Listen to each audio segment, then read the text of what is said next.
Welcome class. I am Durgesh Kumar Pandey. Class, I would like to explain a chapter today. The name of this chapter is Political Theory in second paper, and the name of the chapter is Political Theory, and the topic is what do we study in a political theory. Political theory में हम लोग क्या पढ़ते हैं class. देखो कुछ principal और कुछ वैल्यूज़ हैं जो ह्यूमन बीइंग्स को गाइड करते हैं, इंस्पायर्ड करते हैं। लाइक कुछ आइडियल्स हैं, लाइक डेमोक्रेसी हो गया, फ्रीडम हो गया, इक्वालिटी हो गया। बहुत सारी कंट्रीज़ जो है इन वैल्यूज़ को like democracy, equality and freedom, democracy, equality and freedom, democracy, equality and freedom. बहुत सी कंट्रीज क्लास कॉन्स्टिट्यूशन में इनको प्लेस दे करके बहुत सारी कंट्रीज इन वैल्यूज़ को प्रोटेक्ट करती हैं क्लास। और जो पॉलिटिकल थ्योरी है, वी आर स्टडी दिस, हम इनको जानने और समझने की कोशिश करते हैं कि हैं क्या। इंडिया यूएसए के कॉन्स्टिट्यूशन में इनको बाकायदा प्लेस दिया गया है और कॉन्स्टिट्यूशन के थ्रू इनको प्रोटेक्ट भी किया गया है class.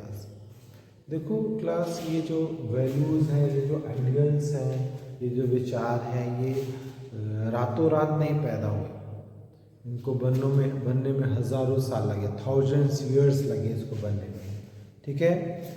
And they are build upon the ideas and principle debated among since the time of Kautilya. मतलब हजारों सालों से इसके ऊपर डिबेट हुआ, डिस्कशन हुआ।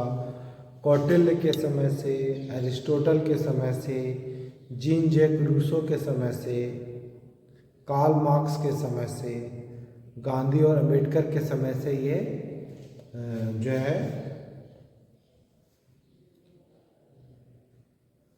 मतलब ये जो आइडियाज़ आए आपके डेमोक्रेसी, इक्वालिटी और फ्रीडम के, ये कौटिल्य, चाणक्य के समय से, और एरिस्टोटल जो कि फादर ऑफ पॉलिटिकल साइंस कहा जाता है, he was the people of Plato. तो उनके समय से ये आइडियाज़ आने शुरू हुए और धीरे धीरे ये अपना एक आइडिया के रूप में सेटअप हुए हमारी सोसाइटी में, ठीक है। और Jean Jacques Rousseau, Karl Marx या फिर गांधी और अम्बेडकर तक आते आते ये जो आइडियाज़ हैं ये पॉपुलर हुए और सोसाइटी ने इनको पूरी तरह से वैल्यू देना शुरू किया, ठीक है। और हज़ारों साल पहले ही इस पे डिबेट होता था कि डेमोक्रेसी बढ़िया है कि मोनार्की बढ़िया है, ठीक है। हज़ारों सालों से डिस्कशन चल रहा है। और इस समय जो क्लास है, Rousseau was the first person urged for freedom as a fundamental right of humankind। Rousseau एक पहला ऐसा व्यक्ति था जिसने ह्यूमन बीइंग को फंडामेंटल राइट्स देने की बात कही, ठीक है। कार्ल मार्क्स ने equality, Karl Marx urge that the equality was a crucial as freedom. और कार्ल मार्क्स ने कहा कि भाई समानता जरूरी है, इक्वालिटी जरूरी है, विदाउट इक्वालिटी फ्रीडम का कोई मतलब नहीं है। और गांधी ने भी जेन्युइन फ्रीडम यानी कि स्वराज्य की बातें अपनी, महात्मा गांधी ने अपनी बुक हिंद स्वराज में जो जेन्युइन फ्रीडम है, यानी जिसको स्वराज्य कहते हैं, उसके बारे में बोला। और Ambedkar vigorously urge that the schedule caste must be considered a minority as a such and receive a special protection। और डॉक्टर अम्बेडकर ने जो शेड्यूल कास्ट था उसको माइनॉरिटी बोला और उनको स्पेशल प्रोटेक्शन की नीड बताया, ठीक है। और फिर बाद में तमाम तरह के उनको प्रोटेक्शन रिजर्वेशन के थ्रू उनको लोगों के बराबर इक्वालिटी लाने की कोशिश किया, उनको स्पेशल प्रोटेक्शन दे करके। और हमारे प्रियम्बल में भी क्लास फ्रीडम और इक्वालिटी को बताया गया है, ठीक है। और जो है आपको मालूम है राइट टू इक्वालिटी में अनटचेबिलिटी को अबॉलिश करने की कोशिश की गई। और जो महात्मा गांधी के जो थॉट्स थे उसको हमारे directive principle of state policy में भी जगह दी गई। तो क्लास जिन हम वर्ड्स को पढ़ रहे हैं ये हज़ारों सालों में धीरे धीरे हमारे बीच में एक प्रिंसिपल के रूप में, एक आइडियाज़ के रूप में इन्होंने प्लेस बनाया और हमारे कॉन्स्टिट्यूशन, हमारी बुक्स में, हमारे रोज़मर्रा के जीवन में अब ये यूज़ हो रहे हैं। Class political theory deal with the ideas and the principles that shape the constitution, government and social life in a systematic manner. It clarifies the meaning of the concepts such as freedom, equality and justice class. Class political theory clarify the meaning of freedom, equality, justice, democracy and secularism and so on। इन सब चीज़ों की क्या मायने हैं वो political theory बताती है। It prove the significance of principles, कुछ सिद्धांत हैं जिनके महत्व को भी ये बताती है, जैसे कि rule of law, separation of power and judicial review. ये कुछ ऐसे प्रिंसिपल्स हैं जिनके महत्व को, rule of law, class rule of law,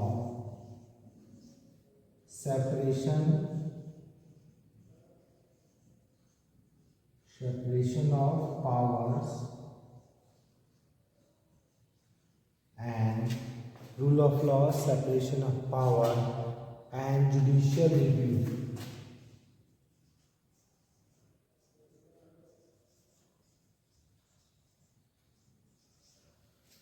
ऐसे इन प्रिंसिपल्स को जो है, इनके बारे में the rule of law, separation of power और जुडिशियल रिव्यू, इनके क्या महत्व हैं इन सिद्धांतों के, यह भी पॉलिटिकल थ्योरी हमें बताती है class.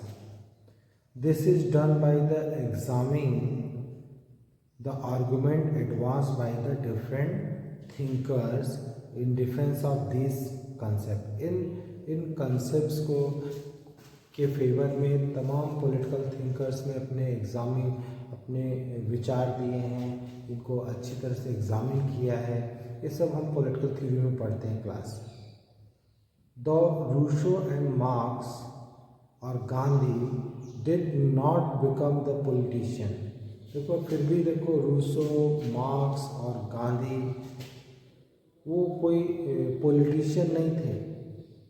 Their idea influence the generation of politician everywhere. लेकिन फिर भी इन लोगों के विचारों ने कई पीढ़ियों में जो है को गाइडेंस किया। देखो इसके अलावा कुछ समकालीन जो हमारे थिंकर थे उन्होंने भी फ्रीडम और डेमोक्रेसी को डिफेंड किया। Political theorist also reflects upon our current political experience and point out the trends and possibility of future. देखो जो पॉलिटिकल थ्योरिस्ट होते हैं वो हमारी जो करंट पॉलिटिकल एक्सपीरियंस हैं वो भी बताते हैं, और जो करंट पॉइंट्स हैं उनको भी उठाते हैं, और फ्यूचर जनरेशन में क्या होने वाला है उसको, उसकी भी पॉसिबिलिटीज़ को डिस्कस करते हैं class. But is all this relevant for us? क्या इन चीज़ों का हमारे लिए कोई रेलेवेंस है? Have we not already achieve freedom? Have we not already achieve freedom? And क्या हम पहले से फ्रीडम और डेमोक्रेसी अचीव नहीं किए हैं? Well, India is free and independent. देखो, भारत, हमारा इंडिया फ्री भी है और इंडिपेंडेंट है, ठीक है। दिस इज़, तो क्या इसको डिस्कस करने की ज़रूरत नहीं है? देखो, फ्रीडम, इक्वालिटी और democracy arise in many aspects of social life and they are in progress in different sector of the different places.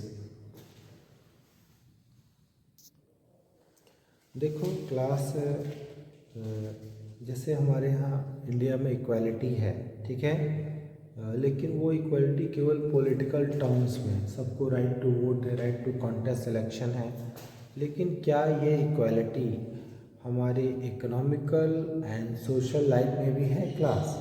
तो अगर हम ध्यान से देखें तो इक्वालिटी हमारे इंडिया में केवल पॉलिटिकल स्फीयर में ही हो पाया है, लेकिन वो सोशली ये अभी तक नहीं अचीव हो पाया है। बिकॉज रीजन क्या है? कास्ट एंड पॉवर्टी, ठीक है।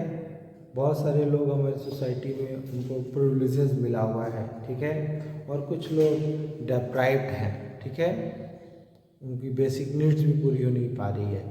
तो गरीबी है आपका, एंड कास्ट सिस्टम है, ठीक है। आज भी लोगों के में बराबरी पूरी तरह से बिहेवियर में नहीं दिखती है। पॉलिटिकली है बट सोशली और इकोनॉमिकली नहीं है। कुछ लोग जो है प्रिविलेजेस कंडीशन में हैं, कुछ लोग अभाव में जी रहे हैं। कुछ लोग सोसाइटी में प्रिविलेजेस पोजीशन है, अपर कास्ट के रूप में जाने जाते हैं, तो कुछ अनटचेबिलिटी के आज भी शिकार हैं। तो क्लास पॉलिटिकल इक्वालिटी हो गई, बट सोशल और इकोनॉमिकल इक्वालिटी अभी भी इंडिया में नहीं हो पाई। कुछ लोगों को अपॉर्चुनिटीज़ मिलती है, वो जैसा चाहते हैं वो कर पाते हैं, बट कुछ लोगों को अभी भी अवसर नहीं मिल पा रहे हैं, और वो जो है अच्छे से एजुकेशन, फ्यूचर जॉब सिक्योर नहीं हो पा रहा है उनका। तो for them freedom is still distant dream. अभी तक उनको इक्वालिटी नहीं मिल पाई है, फ्रीडम नहीं मिल पाई है क्लास।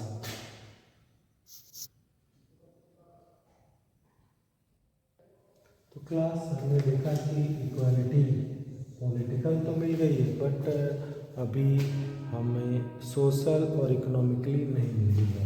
और similarly now come on the freedom. Freedom की बात कर लेते तो बहुत सारे कंट्रीज़ में, हमारे कंट्रीज़ में right to freedom fundamental rights है, और बट अभी हमारी जुडिशरी ने उसको री इंटरप्रेटेड किया है, बहुत सारे अमेंडमेंट हो रहे हैं, और जो फ्रीडम का जो मतलब है, जो कंसेप्ट है, वो और ब्रॉडर होता चला जा रहा है। हमारे जुडिशरी ने जैसे राइट टू लाइफ है उसको और ज़्यादा इंटरप्रेटेड किया, उसमें right to livelihood, right to safe drinking water, right to health, और बहुत सारे नए चीज़ों को उसमें जोड़, right to safe drinking water, इसमें उसको री इंटरप्रेटेड करके उसको काफ़ी बड़ा कर दिया है।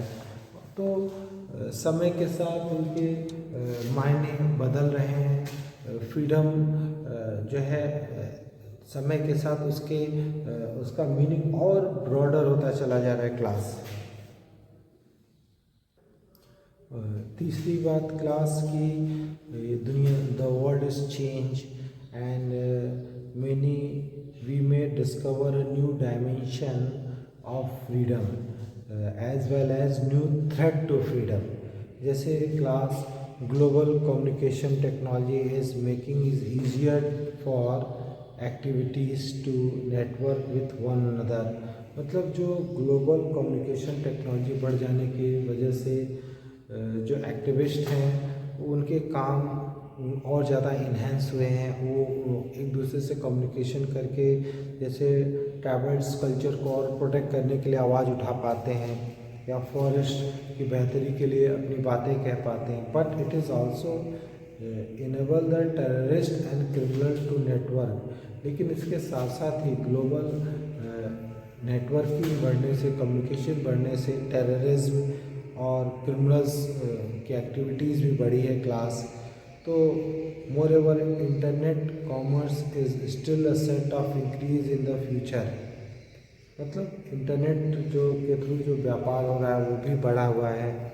This mean that the information we get about our self online to buy goods and services must be projected. मतलब जो सामान है ऑनलाइन परचेजिंग होगी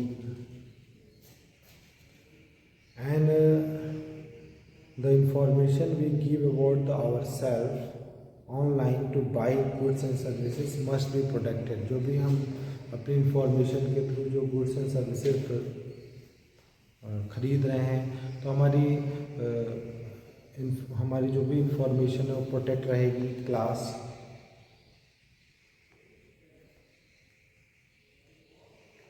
सो इवन थ्रू द नेटिजन्स, मतलब जो लोग netizens are those person who are using nets do not like the government control. वो they recognize that some of the regulation necessary to safeguard the individual security and privacy। जैसे netizens है जो उसमें सरकारों का कोई नियंत्रण नहीं है।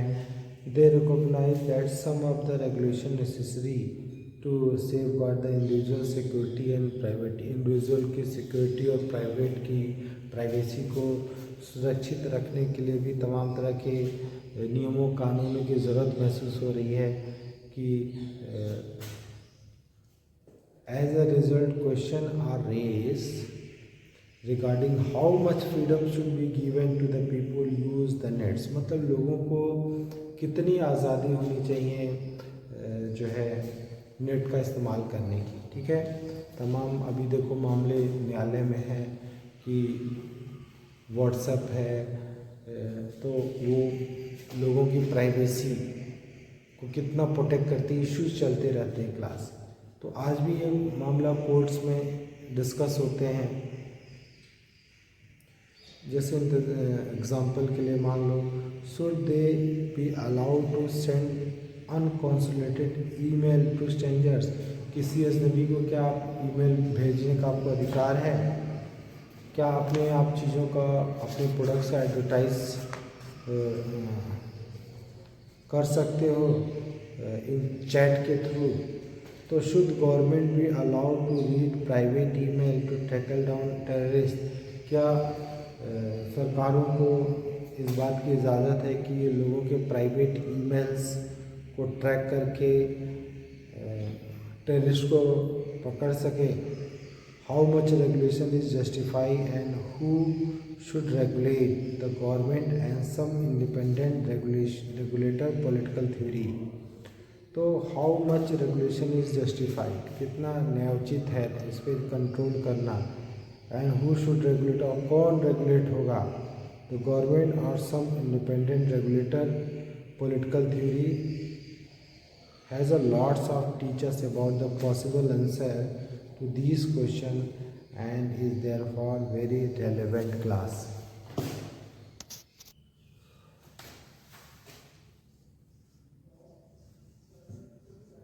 Putting political theory in practice।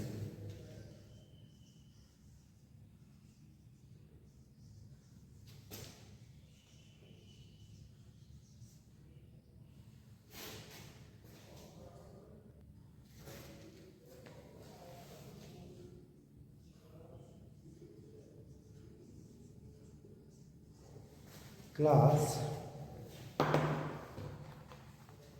देखो,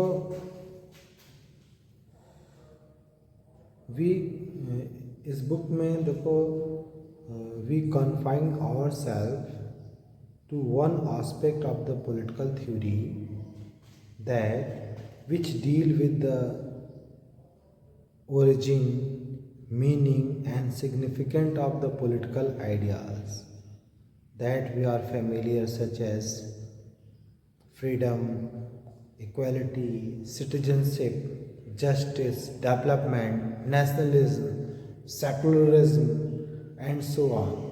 So when we begin to debate or argument on any topic, we usually ask what does it mean and how does it matter. Political theorist has asked what is freedom or equality and provided diverse definition. Unlike in the mathematics, where there can be one definition of a triangle or square, we encounter many definition of equality और freedom और justice. जैसे mathematics में आपको एक चीज़ की एक definition मिल जाएगी, लेकिन पॉलिटिकल थ्योरी इसमें आपको किसी एक वर्ड्स के अगर मीनिंग आपको तलाशने हैं तो उसके कई डेफिनेशंस मिलेंगे और सब रेलेवेंट होंगे. तो क्लास पॉलिटिकल थ्योरी की जो चीज़ें हैं उनको अपने प्रैक्टिस में कैसे लाएं. जैसे इक्वालिटी है, तो इक्वालिटी में देखो क्लास कभी कभी होता है कि सबको आप देखते हो ट्रेन में आप मान लो टिकट ले रहे हो और आप लाइन बना करके लिखते हो कि जब जिसकी बारी आएगी, जो जब पहले आया है तो आगे, जो बाद में आया उसके पीछे. और सपोज दैट कोई आदमी आए और बिना लाइन के सीधे जा करके टिकट खरीद ले, तो आप बहुत ही आपको तकलीफ़ होती है. लेकिन वहीं आप देखते हो कि कोई जो है ओल्ड मैन है, कोई हैंडीकैप्स है, वो एक आगे बढ़ कर के अगर टिकट लेता है तो आपकी सिंपैथी उसके साथ आती है कि नहीं जाने दो कि ये नीडी पर्सन है. तो डिफरेंट पर्सन्स के साथ डिफरेंट ट्रीट करना, अलग आदमी के साथ अलग तरीके से डील करना, ये भी इक्वालिटी है कि हम लोगों की स्पेशल नीड्स को समझें ना. ये भी इक्वालिटी के पहलू हैं. तो हमें इन चीज़ों मतलब जब हम इन आइडियाज़ को अपने बिहेवियर में लाते हैं तो हमें और भी चीज़ों का ध्यान रखना पड़ता है क्लास. एंड देखो equality means equal opportunity for all. और अगर आप देखो कि कहीं कहीं जो है रेलवे स्टेशन पे जो टिकट की खिड़कियाँ होती हैं वहाँ पे ओल्ड्स के लिए और डिसेबल के लिए अलग काउंटर होता है. तो we understand that such special treatment may be justified. तो हम ये कहते हैं कि नहीं चलो ये तो जस्टिफाइड है. और हम ये भी देखते हैं कि गरीब आदमी दुकानों से अपनी ज़रूरत की चीज़ें नहीं खरीद पाता क्योंकि उसके पास पैसे हैं, और उनके पास इतने पैसे नहीं कि वो अपनी ज़रूरत की चीज़ों को अपने लिए गुड्स एंड सर्विसेज खरीदें और पेमेंट दे पाएँ. सो कुछ लोग डेली वेजेस पे काम करते हैं, पत्थर तोड़ते हैं, ठीक है. It was a very sensitive, बहुत ही जो है नाजुक मामला है. We feel that it is not a fair that in a society some members can not even have their basic needs satisfy. तो कोई इरेगुलर जॉब कर रहा है, उसके पास जॉब सिक्योरिटी नहीं है, ऑनर उसका एक्सप्लॉटेशन कर रहा है. वहीं कोई ऑर्गेनाइज वे में काम कर रहा है तो उसके लिए सब कुछ बढ़िया है. तो इक्वलिटी में ये सब भी चीज़ें जो है बिहेवियर में होनी चाहिए कि भाई हर आदमी काम करे तो उसका रेगुलर जॉब हो, उसकी एटलीस्ट मिनिमम रिक्वायरमेंट उसकी पूरी हो. लेकिन कोई जॉब ऐसा है कि उसकी बेसिक नीड्स ही पूरी नहीं हो पा रही है, तो यहाँ भी इक्वलिटी मायने रखता है. Class if we suffer from some disability, we want a special provision made. When we cannot even afford a basic needs, तो equal opportunity is not enough class. As in the case of equality, इसी तरह से हमें दूसरे जो भी ideas हैं जैसे freedom, citizenship, rights, development, justice, equality, nationalism, secularism, ये जो कंसेप्ट हैं उसमें भी हमको इसी तरह से उसको अपने बिहेवियर में उतारने के लिए उनके डिफरेंट डेफिनेशन क्या होंगे, डिफरेंट एस्पेक्ट्स क्या होंगे, हमें डिस्कस करना होगा क्लास।